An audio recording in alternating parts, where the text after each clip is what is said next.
When Christina Wyman was growing up, she was teased and bullied for the way she looked. Wyman had a craniofacial anomaly, a bone defect in her face that gave her an extreme overbite. In fact, she couldn't even close her lips.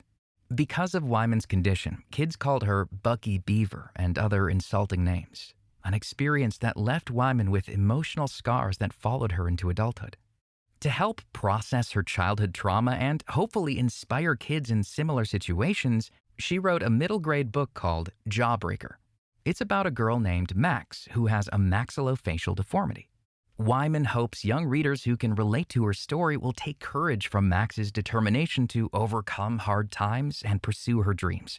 The book opens up with Bucky Beaver as this name that follows her throughout, and that is based on real experience.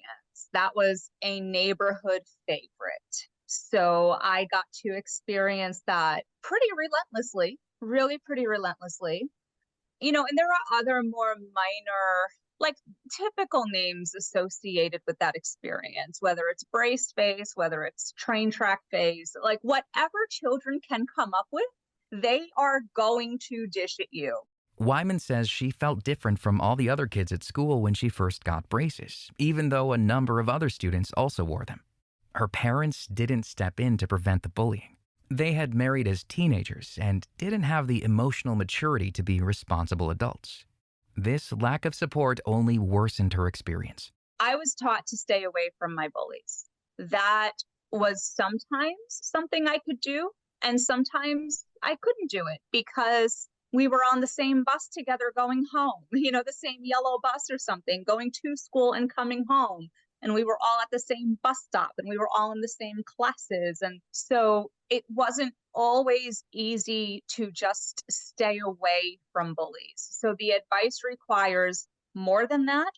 I actually think that when you have a child victim of another child victim, it is on the parents to be dealing with this. Wyman's worst tormentor was her own sister. But rather than tell her sister to stop, her parents blamed both of them for fighting. It, I guess, was easier to blame both kids at the same time if they happen to be there at the same time. It's like a 2-for-1 deal. You get to, whatever the situation is, it's both of you, stop it. Whatever the situation is. There's no listening. There's no trying to understand. There's no empathy. There's no trying to develop emotional maturity in your children because you cannot give what you don't have.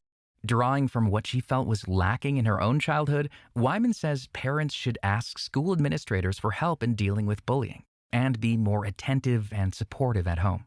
As far as the child, yes, we can teach them as much as we can about conflict resolution, about staying away from people who behave this way, surrounding yourself with people who make you feel good, relying on your friends, relying on your family, and just, nurturing them into just being the kind of people we want them to be. That's one thing. But when we're dealing with severe, relentless situations, the child needs to know that they have adults behind them who are going to put an end to this at home and at school. Wyman suggests parents share their experiences with bullies, whether it was for their physical appearance or some medical struggle when they were kids. Just being really open and honest with your child versus well, we had braces, you'll get over it. It was a lot worse for us in our day. Braces were a little different in the 70s, I'm sure, and before that, but it doesn't mean that what your kid is going through is any less real and any less painful and any less annoying. And the insecurity is alive and well, and that needs to be dealt with really gently and responsibly. Many kids with maxillofacial deformities need surgery if they want to correct the condition. Wyman went through 3 rounds of braces hoping that it would fix her overbite. But after her 3rd time with them, now as an adult, doctors told her she needed to get jaw surgery. So I had a class 2 malocclusion. I had it growing up, but it wasn't diagnosed as something requiring surgery until it was way too late. Experts say a child can get this procedure once the jaw stops developing, which is usually between the ages of 15 and 18. However, Wyman was in her early 30s when she underwent double jaw surgery. And though the procedure will fix the deformity, Wyman warns that it can be just as traumatizing and parents need to be vigilant. For parents of young children dealing with a diagnosis like this who might need surgery, empathy would not go amiss. And if you don't know what it's like to be in that position as a parent, because maybe you don't have a malocclusion to that extent, or you never had surgery or whatever, especially if you don't know what it's like, just allowing your child a space to have really complicated feelings about all of that, because it's really scary. It's really painful. Braces alone are painful, forgetting the surgery aspect of it. So for me, it's all about the emotional support and letting your child be angry if that's what they need to be. Especially since surgery doesn't magically fix everything right away. The recovery process is often a battle in its own right. After each of Wyman's 2 jaw surgeries, she had to drink all her meals through a straw for 3 weeks. There's weight loss. There is intense hunger, because even if you're getting the same amount of calories, when you're not chewing, it's just a different experience. So I remember such intense hunger. So if this means allowing your child more ice cream than they would ordinarily have, a shake or something, or multiple shakes, I mean, whatever it is, that month is not the time to micromanage how your child gets through it. So I would say whatever gets them through is what you do.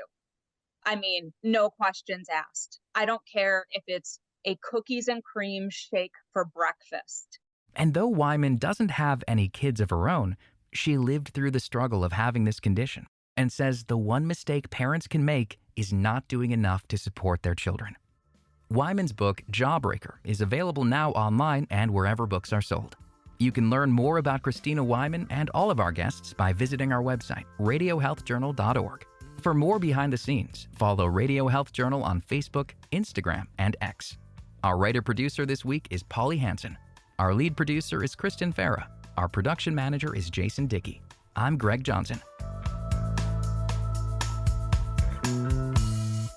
Coming up next week on Radio Health Journal. They're basically odorless, tasteless. You can't see them, you can't smell them, you can't taste them. And a lot of times their side effects take years to show.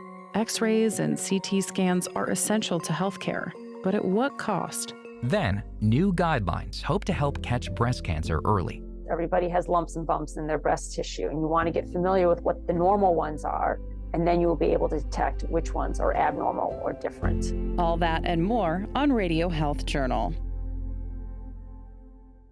I'm Elizabeth Westfield, host of Radio Health Journal. If you enjoy listening to Radio Health Journal, you'll also like our sister show, Viewpoints, which covers a wide array of topics from education to history to the environment. Here's a preview of what they're covering this week on Viewpoints. They experience what's called a conditioned arousal. They might be sleepy, they get in bed, and then their brain wakes up. And that's a really common experience that we hear from people with insomnia. Tired of feeling like a zombie each morning? Why, you may be sabotaging the quality of your sleep. Then, we are searching for life across the Drake equation, which means that from life's origin to the search for extraterrestrial intelligence. Since the dawn of civilization, humans have asked, are we really alone? I'm Marty Peterson. And I'm Gary Price. These stories in depth this week on your public affairs magazine, Viewpoints. Listen to Viewpoints on your favorite radio station, iTunes, and Stitcher. And that's Radio Health Journal for this week.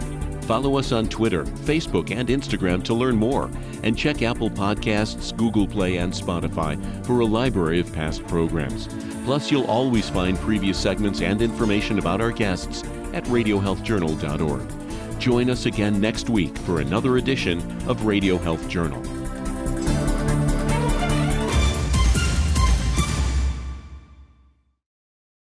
It's Ice Spice season, and Dunkin' is entering the charts with a new hit, the Ice Spice Munchkins drink. Frozen coffee blended with pumpkin munchkins, topped with whipped cream and caramel drizzle. Yes, please. Pop into your local Dunkin'. Price and participation may vary. Limited time offer. Terms apply.